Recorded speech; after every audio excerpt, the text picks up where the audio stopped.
One nation one exam, शायद आपने इसके बारे में अभी सुना हो। यूजीसी प्लान कर रही है जेई और नीट को सीयूईटी में मर्ज करने का। इसका क्या प्रॉस एंड कॉन्स है, आपके लिए कितना बेटर है, एडवांटेज एंड डिसएडवांटेज, सारी चीज़ें यहाँ पे हम देखने वाले हैं। सबसे पहले हम इस प्रपोजल को समझते हैं।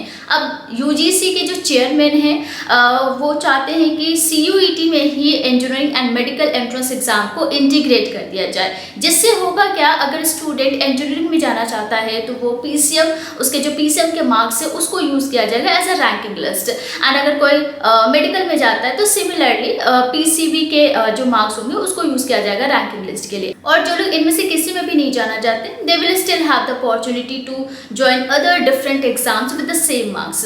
सो ये एक कॉमन एंट्रेंस एग्जाम होगा, but you will get multiple opportunity to apply among different disciplines. And CUET पहली बार नहीं हो रहा है, सीयूईटी पहले भी हो चुका है, लेकिन इस बार जो हुआ है, पहले आपका इंटीग्रेटेड और पोस्ट ग्रेजुएशन के लिए होता था।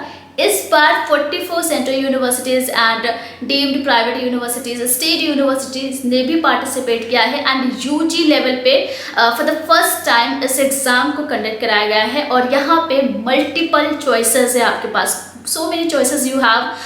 You can opt different courses, different subjects, different domain subjects. तो यहाँ पे choices बहुत ज़्यादा है। बहुत ज़्यादा choices की वजह से जो स्टूडेंट्स ने अप्लाई किया है उनका एग्ज़ाम कंडक्ट कराना पॉसिबल नहीं हो पाया है। जैसे कि इस बार सीयूईटी में आप लोग देख ही रहे, जो लोग सीयूईटी एस्पिरेंट है, जिन लोगों ने एग्ज़ाम दे दिया है, जो लोग अभी दे रहे हैं और जो लोग अपीयर होने वाले हैं, उन सभी को पता है सीयूईटी को जो एनटीए ने कंडक्ट किया है वो बहुत बुरी तरीके से कंडक्ट कराया है। तो इस चीज़ को भी अगर हम देखें दो प्रोस्पेक्ट से, स्टूडेंट्स के प्रोस्पेक्ट से यूजीसी बोल रही है कि ये जो वन नेशन वन एग्ज़ाम है, दैट इज़ जेई और नीट को सीयूईटी में ही मर्ज करने का जो प्रपोजल है, ये स्टूडेंट के प्रोस्पेक्ट से कैसे सही रहेगा। तो बेसिकली यूजीसी कह रही है कि जो स्टूडेंट्स है मल्टीपल एग्ज़ाम ना दे के वो अगर सिंगल एग्ज़ाम देती है तो उनको मल्टीपल एग्ज़ाम का प्रेशर नहीं रहेगा, स्ट्रेस नहीं रहेगा, और ना ही अलग अलग सेंटर पे जाना पड़े। तो स्टूडेंट्स को बार बार एंट्रेंस एग्ज़ाम ना देना पड़े, जो कि सेम नॉलेज पे बेस्ड होता है, ना ही उन्हें मल्टीपल एग्ज़ाम का स्ट्रेस हो। इस वजह से ये प्लान या इस प्रपोजल को लाया गया है। और ये इम्प्लीमेंट अभी नहीं हुआ है, अभी सिर्फ प्रपोजल है।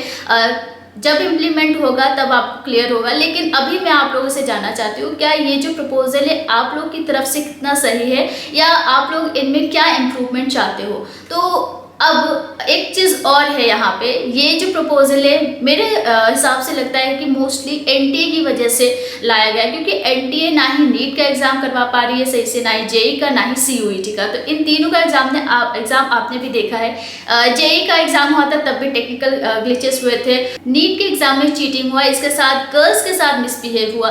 एंड सीयूईटी में भी आप देख सकते हैं, एग्ज़ाम सेंटर पे जाने के बाद स्टूडेंट को पता चलता है कि उनका सेंटर ही चेंज कर दिया गया है, एग्ज़ाम कितने बार पोस्टपोन किया गया है, साथ ही साथ कैंसिल भी हुआ है सेंटर पे जाने के बाद, वहाँ पे भी टेक्निकल ग्लिचेस कई बार हुए हैं। तो इस तरीके के जो प्रॉब्लम आपको देखने को मिल रहे हैं, जो एनटीए एग्ज़ाम्स करा रही है, वो बेसिकली एक तो एग्ज़ाम आपका छोटे लेवल पे नहीं होता है, इतने बड़े लेवल पे इतने ज़्यादा नंबर ऑफ स्टूडेंट्स एग्ज़ाम दे रहे हैं, इस वजह से एनटीए सही से एग्ज़ाम नहीं कंडक्ट करा पा रहे। ये भी एक रीज़न हो सकता है कि यूजीसी एग्ज़ाम्स को मर्ज करना चाह रही है। तो आपकी तरफ से आपको क्या लगता है, इस प्रपोजल में क्या और ऐड ऑन होना चाहिए या इसमें क्या इम्प्रूवमेंट होना चाहिए। सो मुझे ऐसा लगता है मेडिकल और इंजीनियरिंग को सीयूईटी में मर्ज करने का जो प्रपोजल है कहीं ना कहीं लैग कर रही है, क्योंकि जेई के जो एस्पिरेंट्स है, जो नीट के एस्पिरेंट्स है, इनका फील्ड अलग है। सीयूईटी में देखोगे आप यूजी पे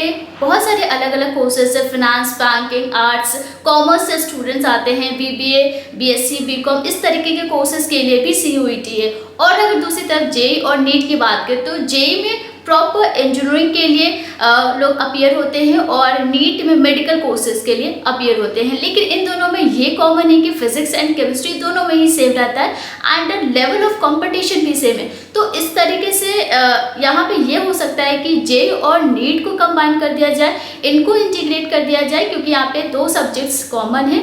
और जो लोग मेडिकल में जाना चाहते हैं वो बायो ऑप्ट कर सकते हैं, जो लोग इंजीनियरिंग में जाना चाहते हैं वो मैथ्स ऑप्ट कर सकते हैं। लेकिन दूसरी तरफ अगर हम CUET की बात करें तो CUET का लेवल ऑफ कंपटीशन भी कम है एंड यहाँ पे सब्जेक्ट्स भी काफ़ी वेरिएट कर रही है। यहाँ पे आपके पास बहुत सारे चॉइसेस है, डोमेन सब्जेक्ट्स है, लैंग्वेजेस सब्जेक्ट्स है, इवन जनरल टेस्ट भी है। तो UG जो कोर्सेज के लिए यहाँ पे CUET कंडक्ट कराया गया है इस बार, जो कि सेकेंड लार्जेस्ट एंट्रेंस एग्जामिनेशन है CUET। तो यहाँ पे अलग अलग कोर्सेज के लिए हो रहा है CUET, जबकि JEE और NEET बिल्कुल अलग है। तो CUET को सेपरेट ही रहने देना चाहिए, JEE और NEET को कंबाइन कर सकते हैं। सो आप लोग को क्या लगता है, आप लोग इस प्रपोजल को कैसे देख रहे हैं? Are you happy with this proposal और नॉट? कमेंट करके बताइएगा और ऐसे और भी वीडियोस के लिए चैनल को सब्सक्राइब करके नोटिफिकेशन ऑन कर दीजिएगा। साथ ही साथ वीडियो को ज़्यादा से ज़्यादा शेयर कर दीजिए। आज के लिए बस इतना ही। Thank you so much and take care.